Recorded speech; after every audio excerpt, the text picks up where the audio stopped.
Hi there, my name's Sherry Forsyth. I'm a peak performance coach and I welcome you to this video on self-compassion.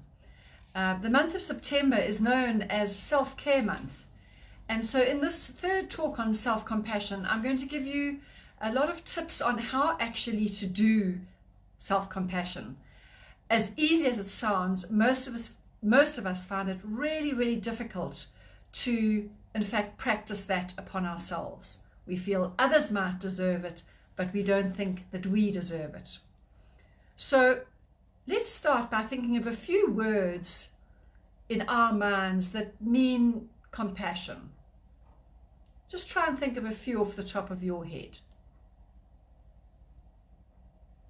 Okay, so you might be thinking of words like kindness, nurturing, gentleness,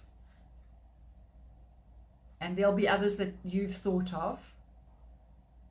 And so now what we're going to be doing in this video is showing how to be kind to ourselves, how to be gentle with ourselves, how to nurture ourselves.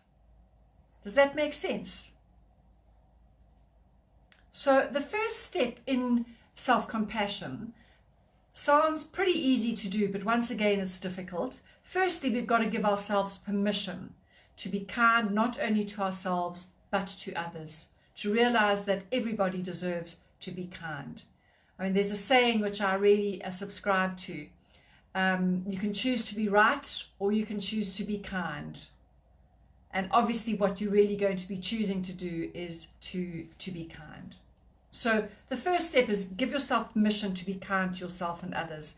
And simply put, there are 4 steps to making, tips to help you to be self-compassionate. The first is to be kind to your mind, body, and soul.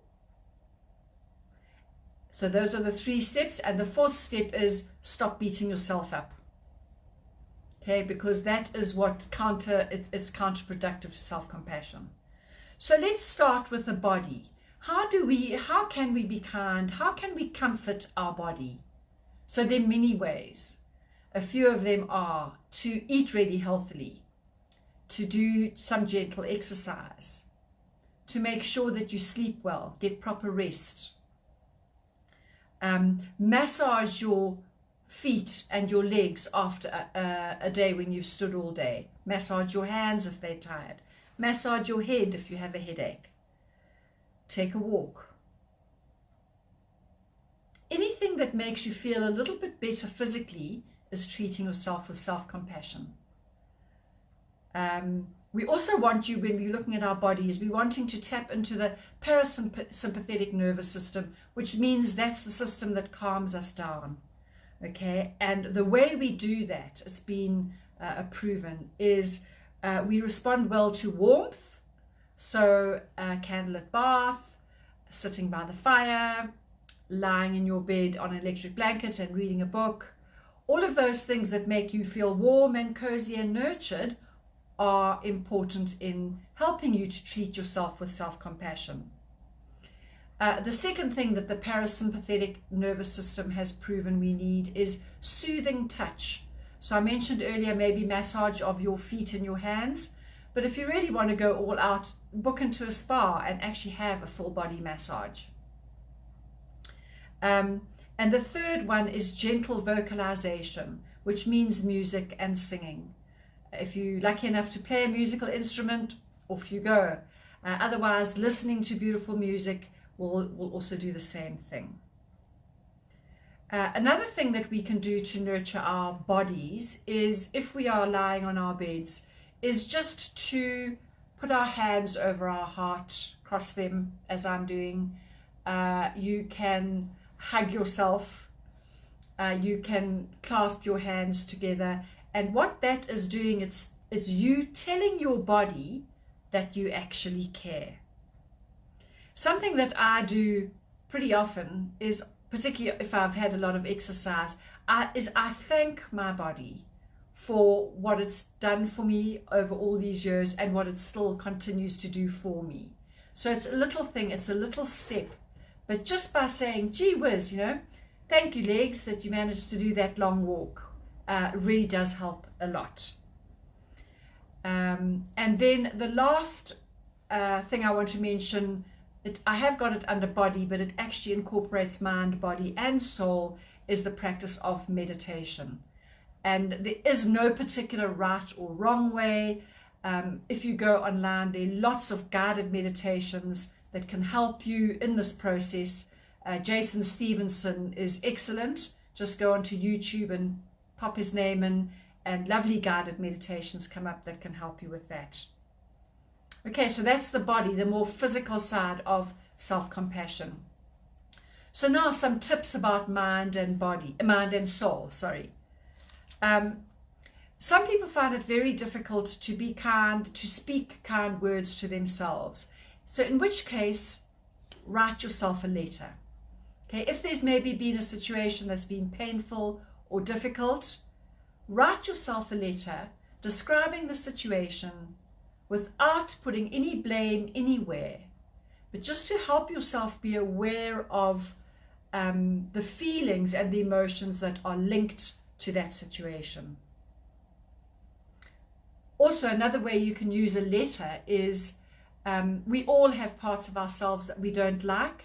It's known as our shadow side. Most of us don't even want to admit that we have one, but we all have that, and many of us are unaware of that side of ourselves, and we certainly don't like it. So an idea is to write a letter to yourself about this particular issue, this thing that you don't like about yourself, but write it with gentleness and kindness and understanding. Okay, so that's the letter writing. If you like to write, you don't have to write a letter. You can keep a very short and concise self-compassionate journal. What I've done today, how it made me feel, what emotions I'm aware of. There are some people who are journalers and some people who are not. If it's your thing, off you go, self-compassion journal. Another way of treating yourself with self-compassion is to be social. But when I'm saying that, you must be selectively social. Choose to be with people who help you to love yourself and honor yourself and make you feel good. So a cup of coffee with a really special friend is certainly one way to go. Pardon me. The next thing is to encourage yourself along the way instead of beating yourself up. Very often we will be very kind to our friends. We will think of lovely and gentle things to say to them. But if we are in the same situation, we don't honor ourselves in that same way. So if you find that you are being a little bit harsh to yourself, stop and think, what would I say to my dearest friend if they were in that same situation? And then apply those same words to yourself. Okay.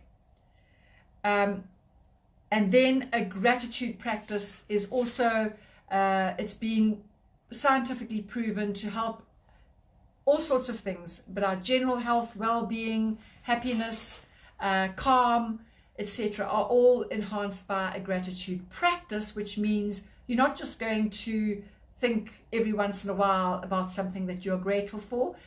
I'm saying gratitude practice because it's a daily thing that you do. You either write it, you think it, you speak it, but make sure that it's a regular occurrence.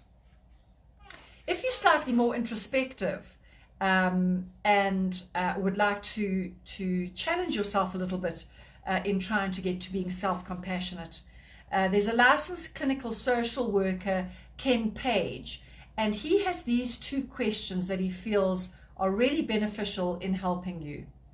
The first one is, what parts of your authentic self did you have to hide or camouflage in your childhood? So in other words, what did you suppress? What did you not allow actually to come out and be part of you?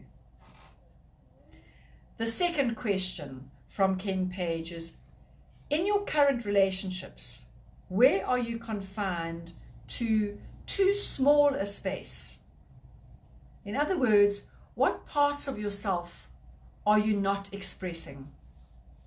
Okay, those two questions will help you to be a little bit more introspective about where you are and how kind and gentle you can be to yourself.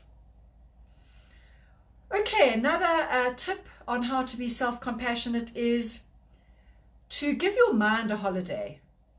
So when, like our bodies need a vacation, absolutely it does. Our minds also do.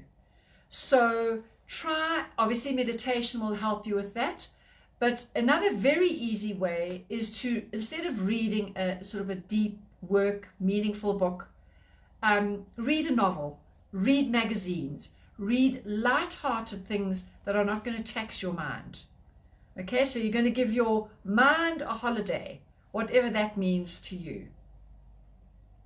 Then I'm going to challenge you now towards the end of this video. I'm going to challenge you to a self-care, well, maybe a self-care 5 minutes if that's all you've got, a self-care half an hour, a self-care hour, or maybe even a self-care day or week. And I want you to put that into your diary as soon as you finish listening to this video, and really make that time carved out just for you. Don't let anything else into that time. That's going to be sacred, self-compassionate time for you, especially as September is the self-care month. Okay, and before I sign off, I just want to say a little thing about men and self-compassion. Men need self-compassion just as much as women do. Their hearts are as gentle as women's hearts are. And so how are we going to do it? Men do it very differently from women. So usually when men are wanting to be self-compassionate, they have to be doing things rather than just being. So being active, having lots of exercise, playing golf, cycling, fishing, meditation, yoga, listening to music. Men have to be a little bit more active in their way of treating themselves with self-compassion. So I hope that those tips have helped you. I remind you of the challenge. Go and block off a time in your diary, and I will do the same. Actually, I'll meet you on that challenge so that we can start learning how to care for ourselves much more than we have in the past. As always, thank you so much for listening.